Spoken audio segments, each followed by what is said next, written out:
The wind rolled across the red canyons of Ashwood Ridge like an old whisper carrying secrets older than the bones of the land itself. And on the highest hill where the sagebrush trembled, a lone cowboy named Calder Reeves approached the sacred fire circle of the Elkstone tribe, his hat lowered, boots dusty, and heart pounding with a mixture of fear and resolve. For he had come, not as a wanderer nor a hired gun, but as a man intent on asking for the greatest honor a soul like him could desire, the right to marry Allen, the youngest of the legendary Elkstone sisters, powerful leaders descended from the mountain spirits who guarded the valley. Yet as he entered the fire circle, the drums ceased, the tribe turned silent, and three figures stood to face him: Serafini, the eldest, with eyes like glacial steel; Merwin, the middle sister, calm yet sharp-eyed as a hawk; and Allen herself, her expression stricken with worry, because she knew the sacred law that no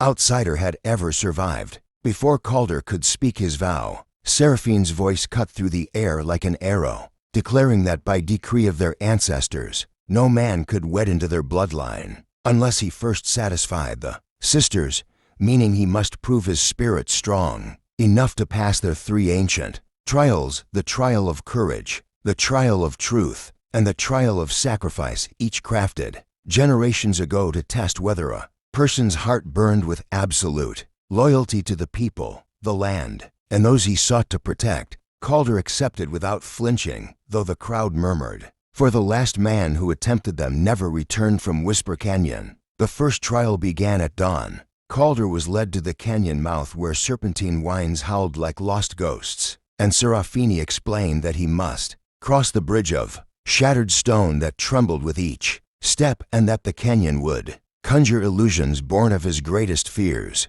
illusions so vivid that a weaker man might leap to his own doom. As he walked the cracking stone, shadows took shape, outlaws he once fought, the burning ranch he could not save years ago, the face of his dying brother whose final breath still haunted him. Yet Calder forced himself forward, gripping the memory not as torment but as fuel. And when the illusions grew claws and voices and tried to drag him into the abyss, he roared that he would walk through any hell for the woman he loved. The illusions shattered, the bridge steadied, and Serafini, watching from afar, realized he had passed the first trial with a purity she had not anticipated. That evening, at the fire circle, Merwin stepped forward to announce that the second trial, the trial of truth, would begin under the starlit sky in the Mirror Grove, a place where no lie could live, where the spirit lights exposed the shadow within every heart, and where Calder must speak his deepest truth, not to them, but to the land itself. Calder entered the grove, surrounded by towering glassy trees that reflected him from all angles, each reflection showing a different version of himself, the outlaw he could have become, the drifter he once was, the man broken by guilt, the man afraid of love. The grove demanded honesty, and Calder whispered the truth he had buried for years, that he believed himself cursed, undeserving of happiness. Yet Allen's kindness made him dream of a life he never thought he could earn. The reflections collapsed into a single image, calm and whole, and Merwin knew he had passed. But the final trial remained, the one that had broken even the tribe's bravest warriors, the trial of sacrifice, overseen by Allen herself, though she dreaded it. For the mountain spirits always demanded a price. As the tribe gathered at the sacred ridge, she approached Calder with trembling hands and said softly that he must enter the heart of the mountain where the spirits would ask him to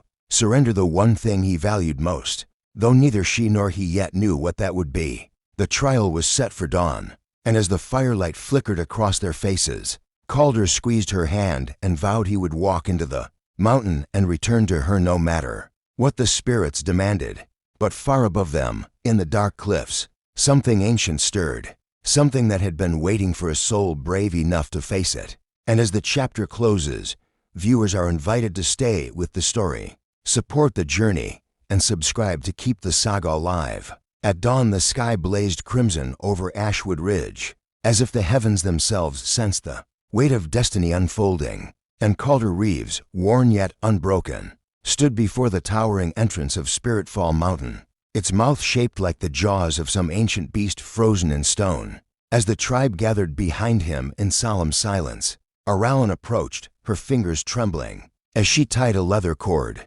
bearing her mother's pendant around Calder's wrist, whispering that no matter what the mountain showed him, he must not lose himself to despair, for the spirits often preyed upon hidden wounds. And then Merwin stepped forward to paint protective symbols across his chest while Serafini placed a torch in his hand, instructing him that once he crossed the threshold, no mortal voice could follow. With a final breath of the cool morning air, Calder entered the darkness, and the moment the shadows swallowed him, the mountain sealed shut with a thunderous echo, leaving the tribe standing in anxious vigil outside. Deep within, the torchlight illuminated walls lined with ancient carvings, depicting forgotten warriors, battles against spirits of misfortune, and the Elkstone lineage traced back to a single ancestor who once made an unthinkable sacrifice to save the valley. As Calder continued downward, the air thickened, the walls pulsed as if alive, and whispers rose around him, first faint, then overwhelming, manifested not as monstrous beings but as shifting silhouettes made from starlight and shadow. They spoke without mouths, their voices echoing directly in Calder's mind, telling him that the trial of sacrifice required him to confront the foundation of his identity and relinquish the one thing he held most sacred, the very force that shaped his survival and purpose. But before he could ask what that meant, the ground dissolved beneath him, plunging him into a vision of his past, a desert battlefield where he saw himself kneeling beside his dying brother Lucan. Calder relived the moment he swore never to trust anyone fully again, believing his brother's death was his fault, believing that attachment only led to loss, and the spirits declared that his greatest treasure was not a possession but his independence, the shield he had built around his heart. And to earn Aralen's hand, he must surrender that shield forever,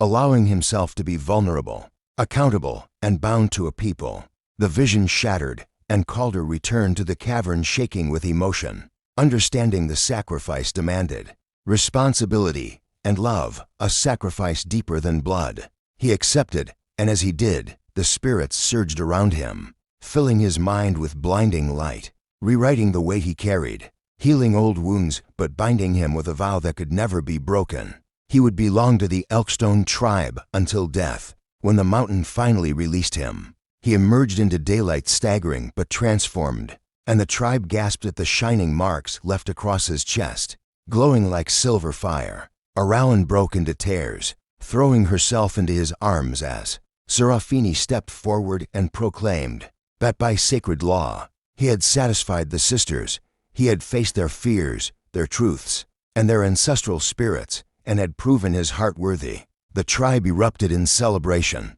drums echoing through the valley, and as Calder and Aralen stood together beneath the rising sun, Serafini declared a new era for Ashwood Ridge, one built not on fear of outsiders, but on the courage found in unity. The wedding preparations began, and as the story closes on joy, triumph, and the promise of new beginnings, readers and viewers are warmly encouraged to support the journey ahead.